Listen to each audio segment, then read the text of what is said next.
না আমরা মানে যদি আলাদা আলাদা করে জানতে চাই যে কি এক্সপেক্ট করছি এই ম্যাচ থেকে পাওয়ার, মানে সেটা কি গেইন করার অপরচুনিটি আছে আমাদের? আসলে প্রত্যেক ম্যাচই আমরা খেলি জেতার জন্য, সো ওটাই আমাদের টার্গেট থাকবে। আমরা এই ম্যাচটা আমরা জেতার জন্য খেলবো এবং যারা আগের ম্যাচে রান করে নাই হয়তো আমি আশা করি তারা রান করে কনফিডেন্স নিয়ে আসবে নিজেদের মধ্যে। এবং আমরা যারা বলাররা আছি আমরাও চেষ্টা করব বোলিং টু দ্য উইকেট বল করার জন্য এবং আমাদের কনফিডেন্স যাতে গেইন হয় আমাদের সুপার 8-এর জন্য। আমরা এই জায়গাতে আমাদের ফোকাস থাকবে।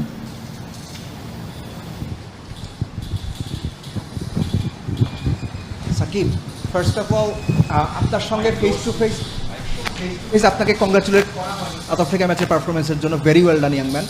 যে ব্যাপারটা জানতে চাইবো সেটা হচ্ছে আমাদের captain Nazmul Hossain Shanto, he is a bit out of form, out of touch. একই সঙ্গে আমাদের যারা সিনিয়র ক্রীড়া সাংবাদিক বা বিশ্লেষকরা আছেন তারা বলছেন শান্তর ক্যাপ্টেন্সিটা খুব ভালো হচ্ছে।